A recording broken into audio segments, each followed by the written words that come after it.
and welcome to Diecast Restos. I'm Jason and this is a Lesney Matchbox 37A Karrier Bantam 2-ton, better known as the Coca-Cola truck. Underneath the sheath of paint would be the bright red drink Coca-Cola banners, the same as those seen on the modified and almost identical 37B version. More on that shortly.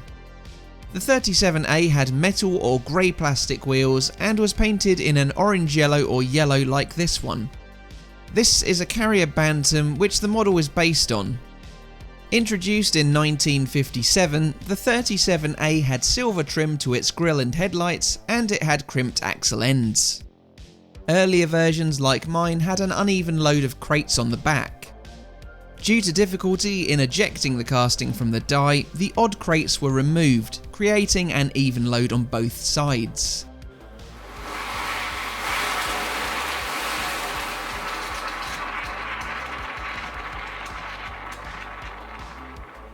The main tell between the 37A and near identical 37B is the absence of a base plate on the earlier casting.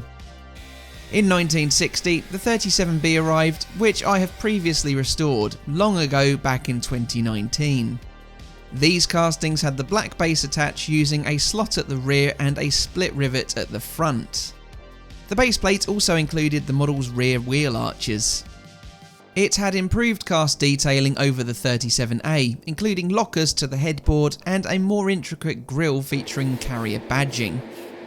These were all a single shade of lighter yellow and had the same grille and front bumper trim applied. It started out with grey plastic wheels before black plastic ones were introduced, with rare silver wheeled versions attracting a huge premium. All 37Bs had an even load of crates.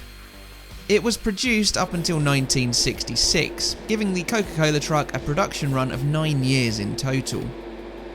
Both models were based on the Bantam by Karrier, a commercial vehicle company started by Herbert Clayton in Huddersfield, England in 1908.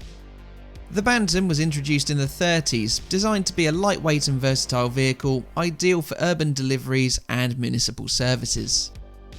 Its cab-over engine layout maximised cargo space while keeping the vehicle compact. After proving its worth during World War II as essential transport, the new F-Series was introduced. This launched in 1948 and spanned through till 1963, being what the casting is based on. Karrier had been purchased by Comet in 1934, who were owned by the Rootes Group, who themselves were acquired by Chrysler in 1967. The Karrier name was dissolved by 1979 in rationalisation efforts. Well, this has been a whistle-stop tour of the 37A and B and of the Karrier Bantam. I've had to squeeze it all in, as being a model of simple construction, it's turned into a very speedy restoration video indeed.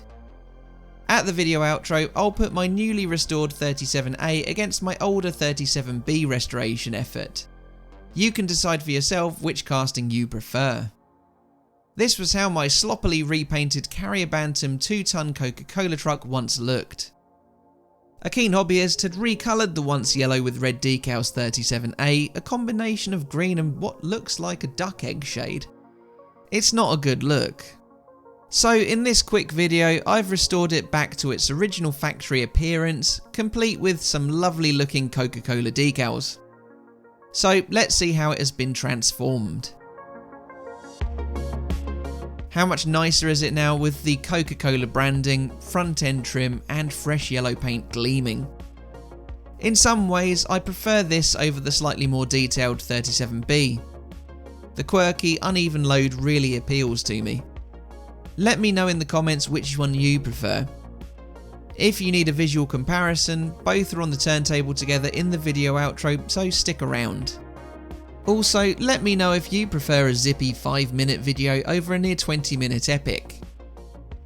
Make sure you are subscribed for all of my releases. Over 50% of my viewers aren't, so please do me a huge favour and click that button. I just want to also say thanks to my channel supporters who pledge on Patreon and YouTube memberships. Your continued support means a great deal to me. So be sure to leave the video a like, but all that leaves me to say is thanks for watching and I'll see you again for the next one. Bye for now.